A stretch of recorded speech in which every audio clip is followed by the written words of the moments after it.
chia với dương mà đào tập can chia với hai đấy lâu men nè bật lật tràn mà chùm nè hay lâu nhân xong rồi kia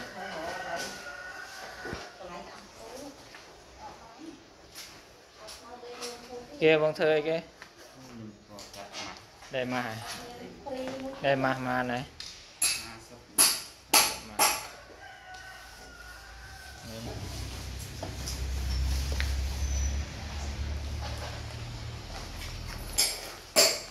nè bật một tiền bật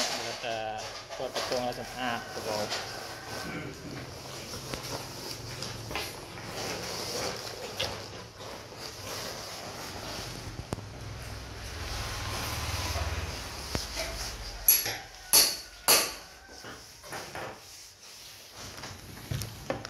con thơi kia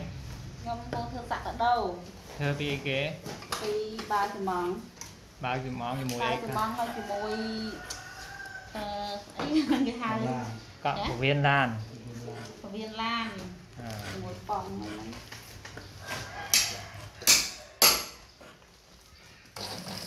ngật đó bác lên đi tới bên đôi cầu đôi mi tiết bao nhiêu kia vậy nè đôi cha hả nhiều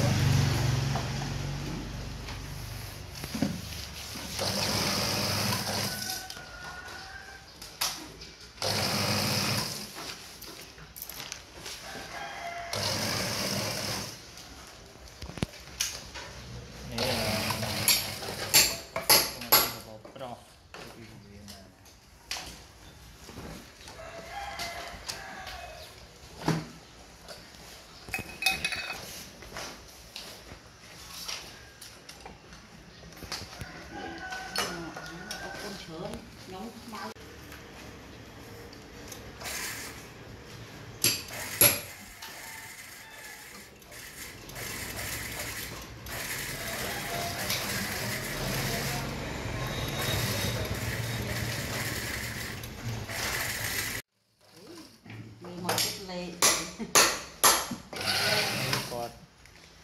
đây đã có pi của Việt Nam của đài này đài nó còn hai nhà một không một kinh rồi này một viên mày này cái bộ Việt Nam cái không một mà mày trà đấy một hai khăn khởi với này thấy trên người này ok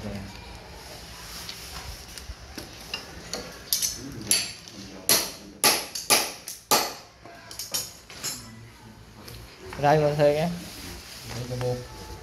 cái thau cà yuan chè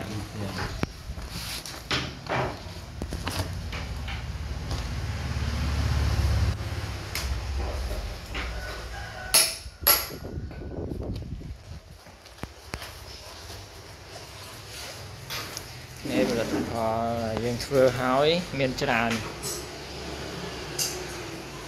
thế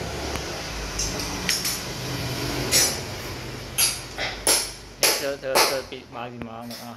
hột sơ bao nhiêu món này cái pra rồi chứ nhưng giờ mà cái ngày về trên gì của bột anh đi của bột kia còn sao thật là sạc đô cái no ngày xưa sạc đô một trên thì chờ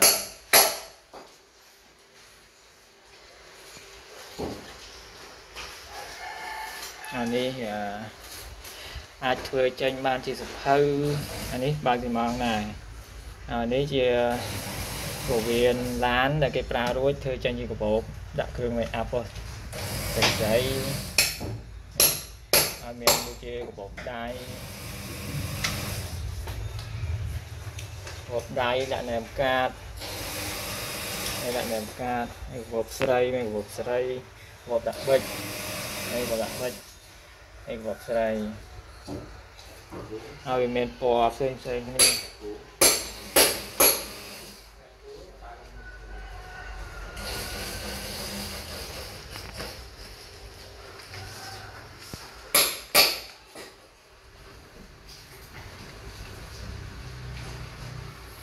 anh ấy bao nhiêu món thôi thì thôi là nhân được thôi chơi được tốt anh ấy có bọc là iPad đây là có bọc sợi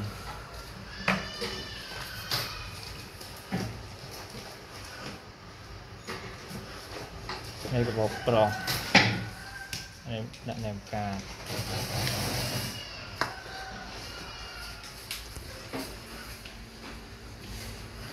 mình bỏ đây bỏ ai chọn phô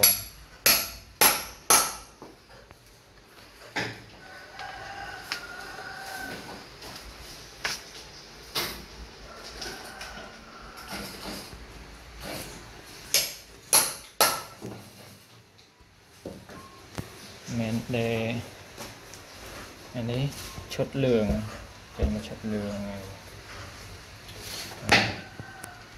mình mà chờ nên mình mà bọc bông để tam công không phải